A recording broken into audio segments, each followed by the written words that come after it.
Hi, everybody. Dion Major here, CEO of Inside Sales by Design, as well as salesclass.ai. And thank you for joining our podcast, Universal Sales Truths.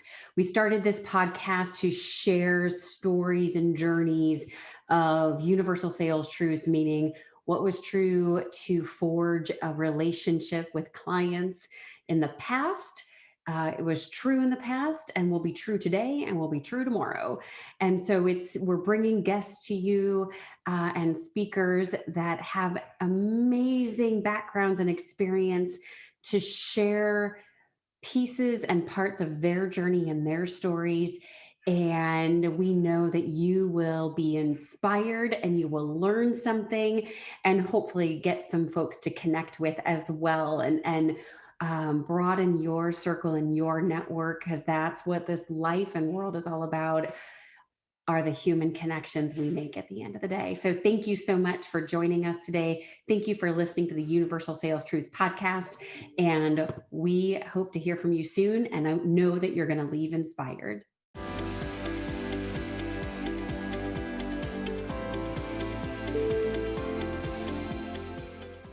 Hi, everybody. Dion Major here, Inside Sales by Design and host of the Universal Sales Truth podcast. Joined today with one of my favorite humans on the planet, Karen, and she's in Georgia. I'm in Southern California. The power of technology and connectivity bringing us together today. And we are super excited to bring another episode of Universal Sales Truths to you. And Karen, thank you so much for joining today. It's so nice to see you. So nice to hear your voice. And how are you? I'm great. Thanks so much for A, the invitation, B, making it happen, because I too am so glad to see you and catch up. And things are good. Things are really, really good. And we're all in the spot of trying to make sure that we're intentional about how things are going to continue to be good and get better. So thank you. Amen. And we were talking a little bit about that, everybody, before we hit the record button. So we're going to bring some of that conversation in as well. So Karen, tell us a little bit about, I know your career history is so colorful and there's so much there to share with everybody.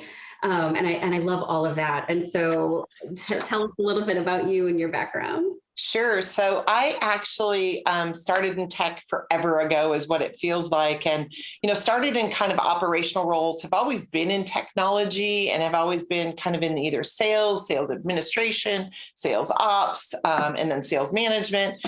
So many, many moons ago, started on the West Coast, actually used to work at a company that was called JD Edwards forever ago.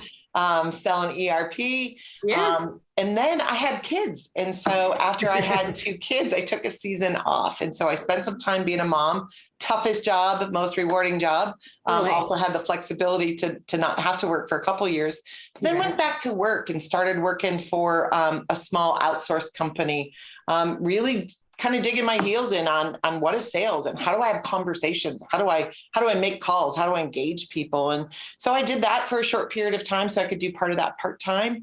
And then when my kids got back into school, I started working for another company that was, larger global company with TIPCO, worked for years with them, really around when service-oriented architecture was new and integration. Moved into a global role with a company out of Portugal called OutSystems, starting up their, kind of sales development, inside sales approach, and then moved to Software AG, moved on to another company called Aptus, now Conga, then moved to Zora for about the subscription economy. And now I'm at a company called Concur, which was formerly DialSource. So journey has been long, wide, weird sometimes, moving around, but it's been great because I've learned through the whole thing. So it's a lot of detail, but it's really interesting and fun. I love it. And thank you. And I think that's one of the things and why this podcast exists, right? Is to bring these stories to life, because there is no such thing as a linear path. Yes. And it's just not the way it's supposed to be. That's just not life, right? Yes. Things happen and so on and so forth. And so I love that story. And I think there's so much to be said for trying and going and trying something and recognizing, like you and I talked about, one of the speakers we listened to, one of his phrases is, the crisis you're in doesn't pause the mission you're on.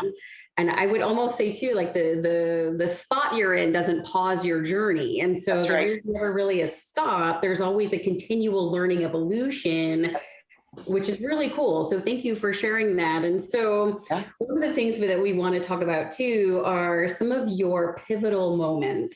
And I'm not a fan of the word pivot, nor am I a fan of the word empathy. I think they're both highly overused and incorrectly used the majority of the time.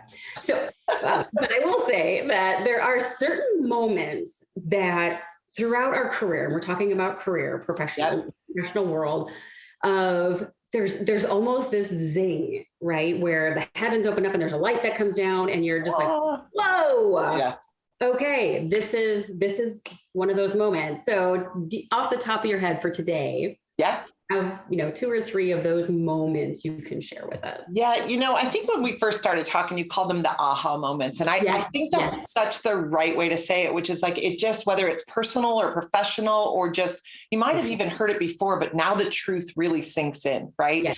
So I'll give you a couple. It was fun to kind of walk through these in my brain and think about them before we started talking. So one of the first aha moments I have was address the fear that you have. I think what happens is sometimes people have fear and they're so afraid of the fear that they have to run or move move away from it. And I don't mean the whole, just head on, blah, blah, blah, but it's acknowledging it and then figuring out what you do with it. So for example, and I wanted to make it relevant, making a call when you're first doing that, like that's scary, right? Or discussing pricing, right? Because it's like, or working through a tough customer situation when they're not happy. I really believe that if you can address the fact that it is a fear, which is an emotion, and I'll talk a little bit about that next for me, but if you just say, okay, this is how I feel, this is what it is, now what do I do with it?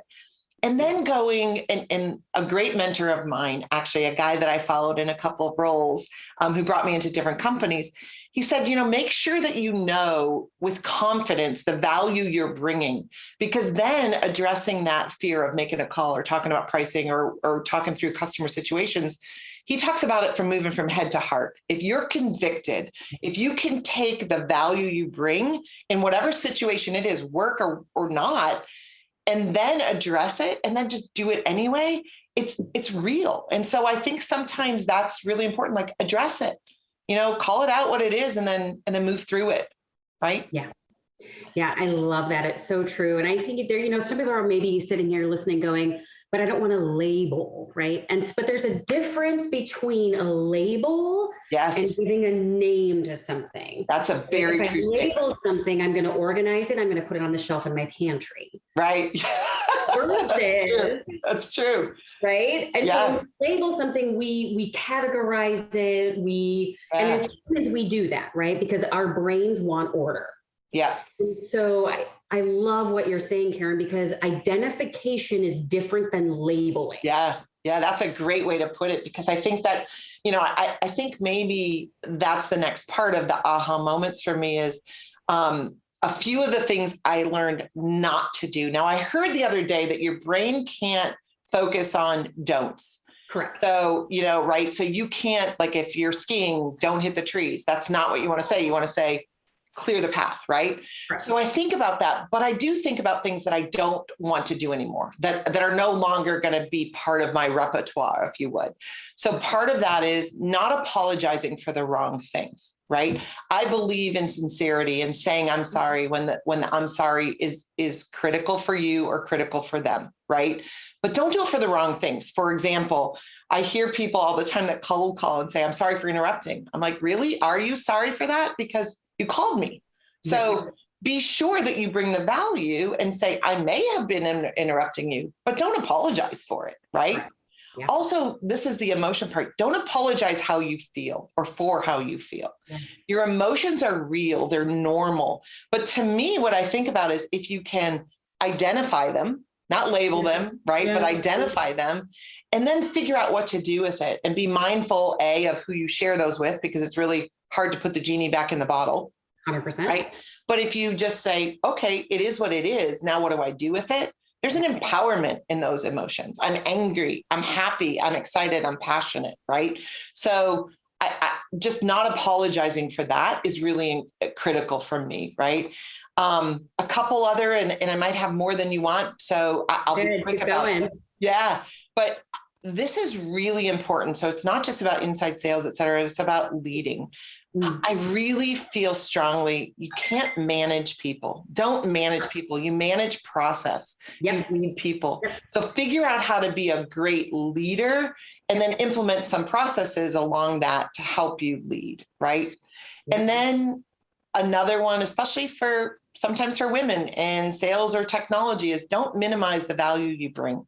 I think so many times anybody can do this, but we minimize the value we bring and we almost apologize for bringing that value because it's like, that's how we approach things. So I love the statement, another leader, right? Actually, same leader said, find a seat at the table. Make sure that you put yourself as a seat at the table. I know a lot of people have written about that too, but bring value, learn from it, grow from it. And then most importantly, find room at the table for somebody else, right? Help them do that. So those are the few of the things I've learned not to do. Yeah. You know?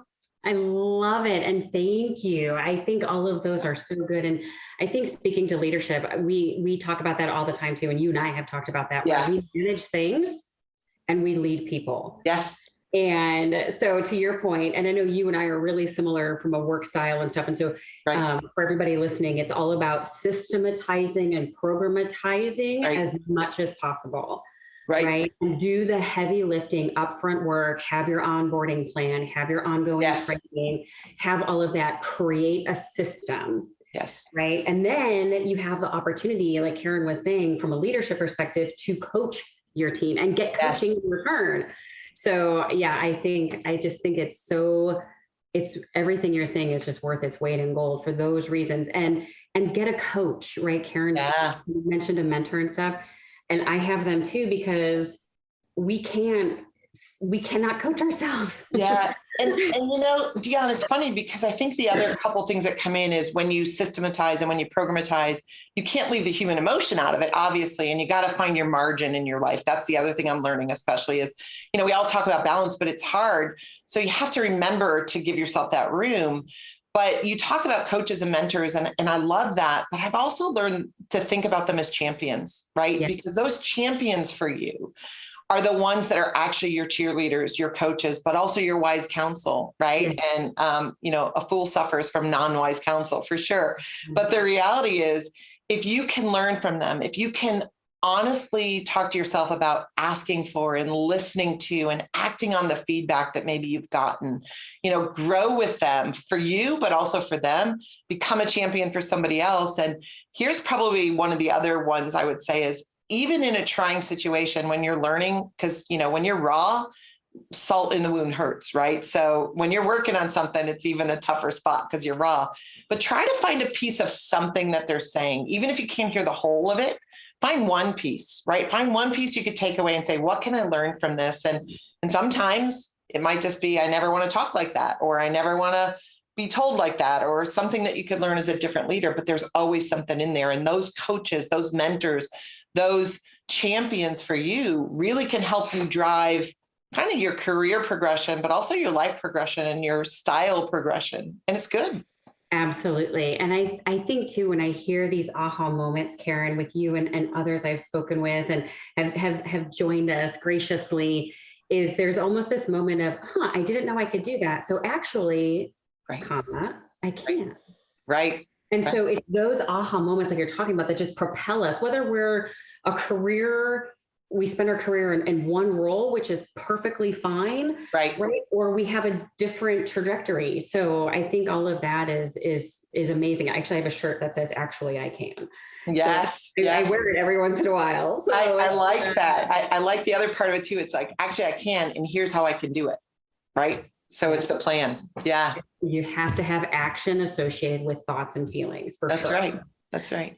So when we think about sales, right? It's 2021. We're 2 decades into the 21st century, and there's still this connotation in sales, right? I'm not sure when it'll ever go away. I think it's getting better, but in your world and your view, what do you think? What do you love most about sales? What do you think is the best thing about being a sales professional? And then conversely, what might be not so good? Yeah. So one of my favorite parts, and I'm a people person. Most salespeople are people. I still believe that people buy from people and people engage with people. And I think that, so what do I love? I love knowing I can bring value, right? I love knowing that there's the ability to build relationships. Our current CEO says, it's really about conversations that build relationships 100%. that then can result in revenue opportunities. Yes. Yes. That's a pretty cool thing to say and think through. But I think that people, sometimes those conversations on the maybe negating sign is all about a product or a pitch or something else. So it's oversaid to say bring value. It's oversaid to say, make sure you know what you're going to address. But really it is about having a conversation with people to find out what's driving them. Why does it matter? I love to encourage people that say, when somebody says, what do you do? Or what does your company do? Well, I can certainly tell you in a couple of minutes, but let me make sure I have the opportunity to tell you about why it matters to you. Mm-hmm. Because it'll matter to different people in different times and different roles. And so you have to make sure you can connect that. So my favorite part is being able to probably position where I think there might be value for people if I'm selling something. But sometimes it's just about relationships too, right? 100%. Yeah. Always. Not if, it's when. Always. Yes, I agree. What is one thing about the sales profession? It's kind of your least, not so, you don't like so much. Yeah, I think part of that is maybe the stigma that you were talking about, right? Which is it's really hard because you get lumped, right? You're like, oh, you're a salesperson, right? And so people make generic statements about salespeople. Very honestly, the other part that's hard for me is sometimes thinking about a woman in sales because there's an assumption there. I learned a long time ago, people are like, you have to be aggressive in sales, you have to be whatever. And I've learned that you can be assertive. Yes. You don't need to be aggressive. You can you be? Sure. But assertive is a whole different approach, which is confidence to me, right? And then the other aspect is probably sometimes the market is just, there's a difference between confidence and arrogance. So I agree with you, Karen. I think that stigma as a female, if you are assertive, you're a bitch. Yep. Why is she being that way? Yep. Right. And it's ugly or negative, right? And, and I don't like to play the card like that all the time, but it is a different objection. It is a different feeling. And so again, I go back to those champions can walk you through some of that, right? You can have some of the best people supporting you. And I don't come across that very often. Unfortunately, I just think it's out there. Sometimes unkindness is there.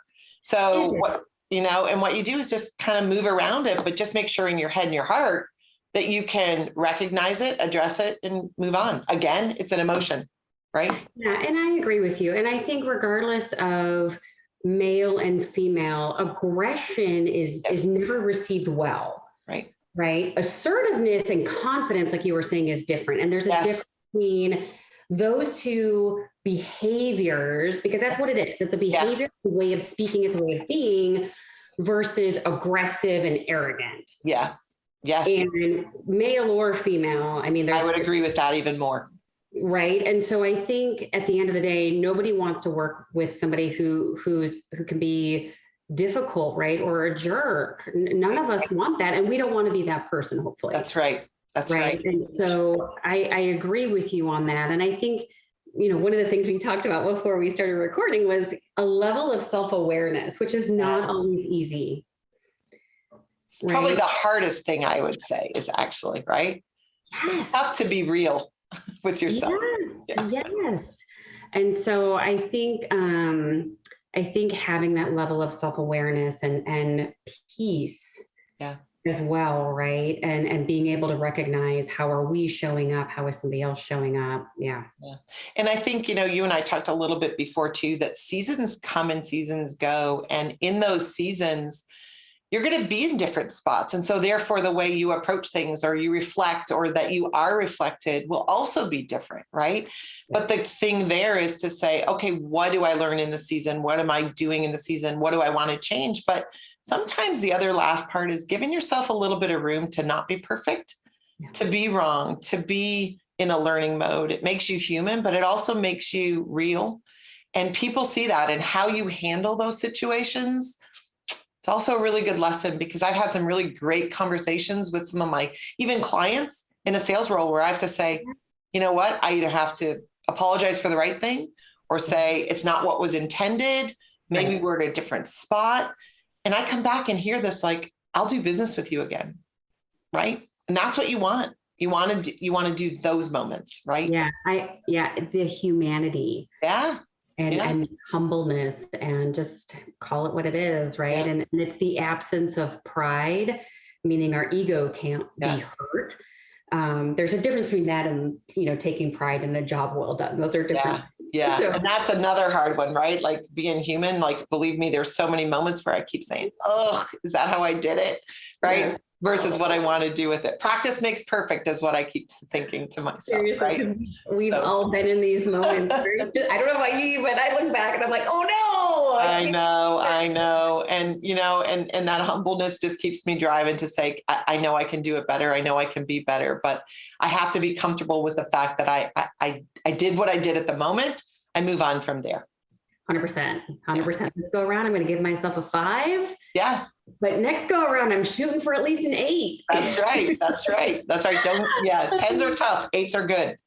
Absolutely. So, as of today, when we think about universal sales truths, I think, in my own opinion, there are things in sales as a profession that were true 2,000 years ago that are true today, that'll be true after you and I retire, and forward, right? Yes. So as of today, top of mind for you, what is the one universal sales truth that is ringing true for you? So it might be because it's most resonating in the season that I'm in for me. And I realize now I could put words to it. I think I've always felt it, but now I could put words to it, which is, if you can have the context of the conversation that you want to have, or the insight, the context for them, for you, and you bring that, then while you're having those conversations, right, with the context of from their perspective or your perspective, it's those that help you build that relationship. And I am about relationships, right? And I think people buy from people. People selling could be being on a date. You're selling your best person. Selling could be in your kids' relationship. You're selling what you need them to do. And it doesn't mean the sales transaction. It means the relationship that you're building in the context of understanding empathy and sympathy and where they're coming from and what their goals are. And it's so convoluted to think about that, but I think that's context. And one of the guys I work with now in our marketing team says it best. He says, content may be king, but context is queen. And sometimes we know who rules the castle differently. And so that context is probably where it's at for me right now. So hopefully that helps. I love that. And I agree with you, right? And so a lot of times we can talk about the what, and that's what content is. And we need content, no question. Yes. We need to understand the what of something. What is it? But to your point, I'm a firm believer. I'm right there with you that the context provides the why. Yes. And when we give people the why, it's really what changes behaviors, what changes the conversation. I 100% agree with you, Karen. Yeah. And we train that quite a bit. Right. You do it with your teams too, right? Is when we're calling somebody. So when I'll coach inside salespeople, I'm like, here's your formula for calling. Right. Hi, my name is, the reason I'm calling is. Right. Literally say those words. Yep. And here's why it matters. Yep. And here's why it matters, or here's why I think you might find it interesting. Right. And here's what we should do next. Right.